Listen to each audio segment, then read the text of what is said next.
Mesdames, et pour ainsi dire messieurs, on a demandé à ma femme de me faire prononcer ici, dans un but de bienfaisance, une conférence sur un sujet accessible à tous. On veut une conférence. Eh bien, va pour une conférence.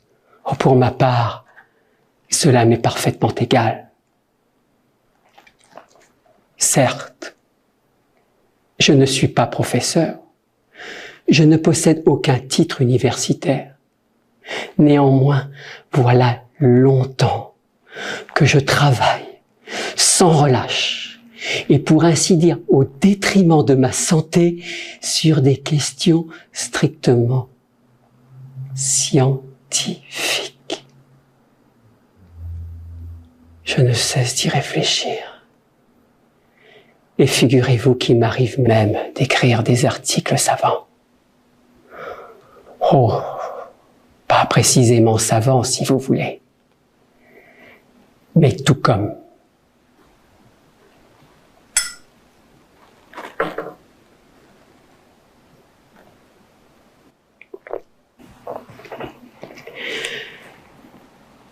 Ainsi, l'autre jour, j'ai écrit un très long article intitulé « De la nocivité des insectes ». Il a beaucoup plu à mes filles. En particulier la partie qui concernait les punaises. Mais après l'avoir lu, je l'ai déchiré. Car on peut bien écrire tout ce qu'on veut. Et impossible de se passer de poudre insecticide. Chez nous, à la maison, c'est rempli de punaises. Jusque dans le piano.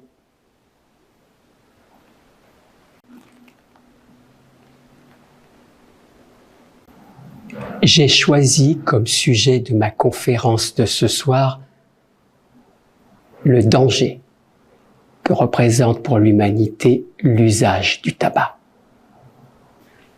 Je suis fumeur moi-même. Mais comme ma femme m'a ordonné de parler des méfaits du tabac, inutile de discuter. Le tabac, eh bien va pour le tabac. Pour ma part, cela m'est parfaitement égal.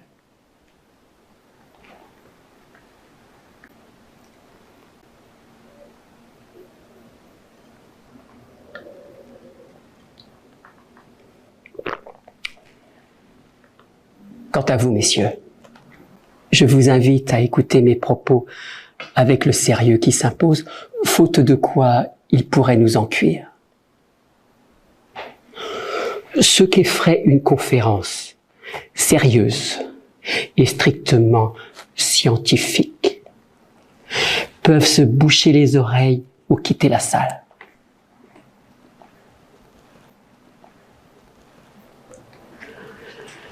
Je m'adresse tout particulièrement à messieurs les médecins susceptibles de puiser dans ma conférence des renseignements fort utiles, puisque le tabac, outre ses méfaits, est également employé en médecine. Si par exemple, on enferme une mouche dans une tabatière, elle crève.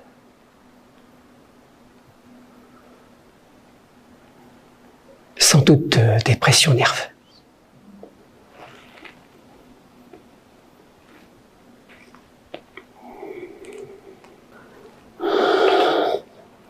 Le tabac est essentiellement une plante.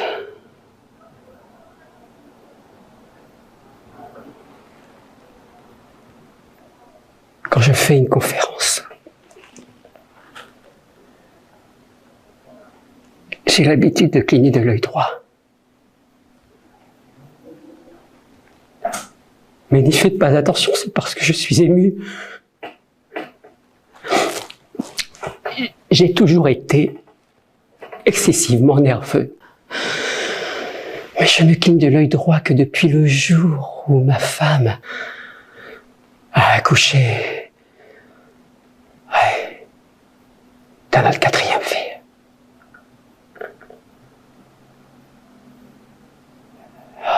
Toutes mes filles sont nées à 13 ans. Mais ne nous écartons pas de notre sujet.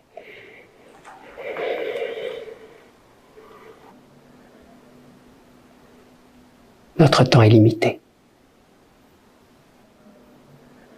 Je dois tout de même vous dire que ma femme dirige une école de musique et une pension de jeunes filles. C'est-à-dire, pas une véritable pension, mais tout comme. Entre nous, bien que ma femme ne fasse que pleurer misère, elle a mis de l'argent de côté. Beaucoup d'argent. Quant à moi, j'ai pas un sou. Mais à quoi bon parler?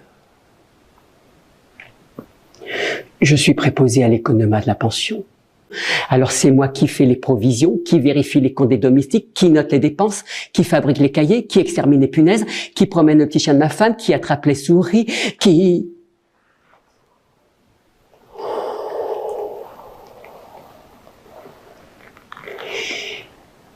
Hier soir, entre autres, je devais remettre de la farine et du beurre à la cuisinière car nous avions l'intention de faire des crêpes.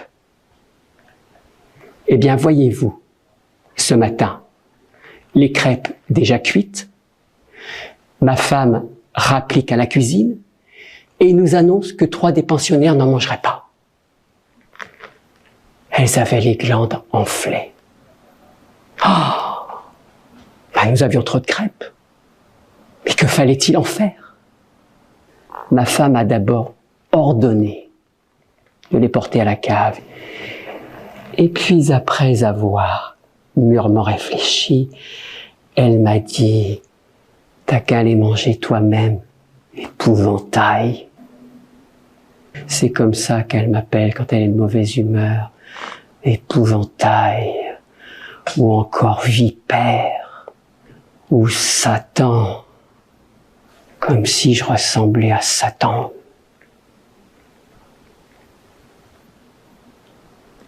Ces crêpes, je ne les ai pas mangées. Je les ai avalées sans mâcher. C'est que je suis continuellement affamé. Hier soir, entre autres, elle m'a privé de dîner. Toi, espèce de benet, a-t-elle dit, pas besoin de te nourrir.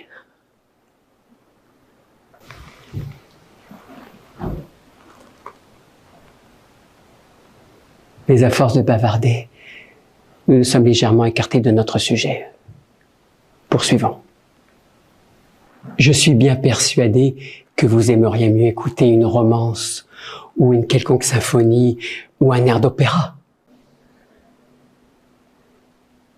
Nous ne brancherons pas au plus fort de la bataille.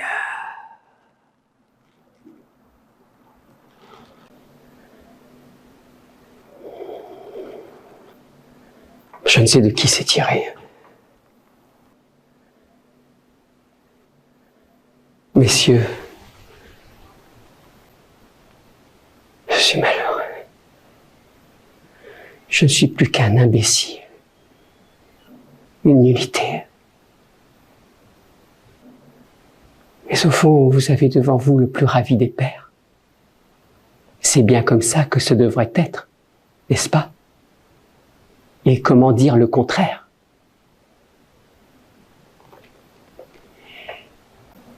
J'ai vécu avec ma femme les meilleures années de ma vie, c'est-à-dire pas les plus heureuses, non. Mais tout comme.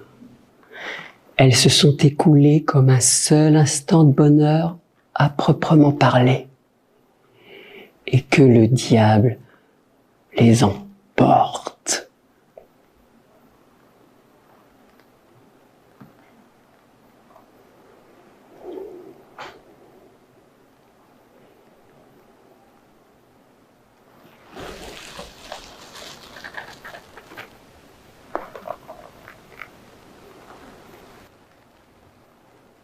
Mais elle n'est pas encore arrivée. Je peux parler librement.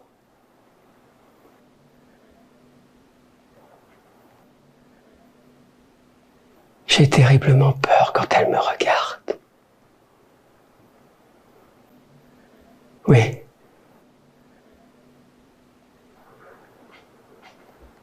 Qu'est-ce que j'étais en train de dire? Ah oui, si mes filles tardent à se marier, c'est sans doute parce qu'elles sont timides et que les hommes n'ont jamais l'occasion de les voir. Ma femme ne veut pas donner de soirée. Elle n'invite jamais personne à dîner. C'est une femme très avare, méchante, acariâtre. Et comment voulez-vous que quelqu'un mette les pieds chez nous? Mais je veux vous confier un secret.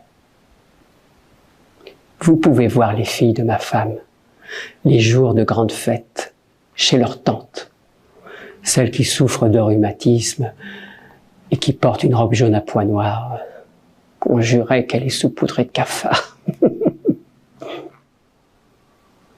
Chez elle, on vous servira des hors-d'œuvre, et quand ma femme n'y est pas, on peut même s'envoyer un petit coup de vodka. Je peux bien vous l'avouer. Un seul petit verre suffit à m'enivrer. Et alors là, j'ai le cœur si léger et si triste en même temps. Vous n'imaginez pas. Les jeunes années me reviennent en mémoire. Il me prend une de ces envies de m'enfuir. Une envie.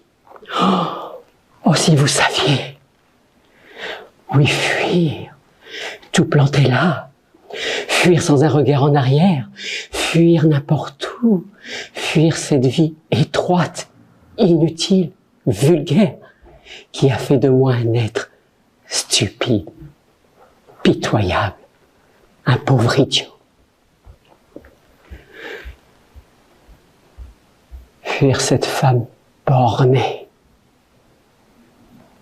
mesquine, avare et méchante, si méchante, qui m'a torturé pendant toutes ces années.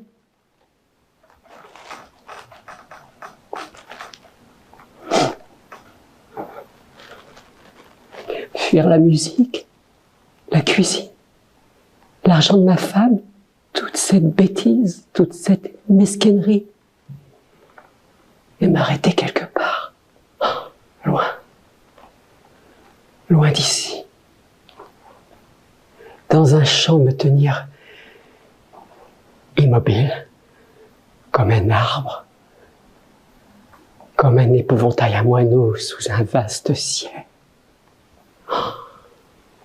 Toute la nuit, regarder la lune, silencieuse et claire, et oublier. Oh, oh, comme je voudrais ne plus me souvenir de rien. Mais je ne demande rien. Je suis au-dessus de tout ça, plus pur que tout ça. J'ai été jeune, intelligent. J'allais à l'université. Je faisais des rêves. Je me croyais un homme. Mais maintenant, je n'ai plus besoin de rien. De rien. Qu'un peu de repos. Oui, c'est tout, de repos.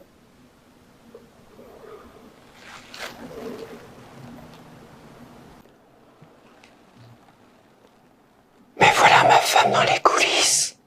Elle est arrivée. Elle m'attend là-bas. Si elle vous pose des questions, dites-lui, je vous en supplie, dites-lui que la conférence a eu lieu et que l'épouvantail, c'est-à-dire moi, s'est comporté avec dignité.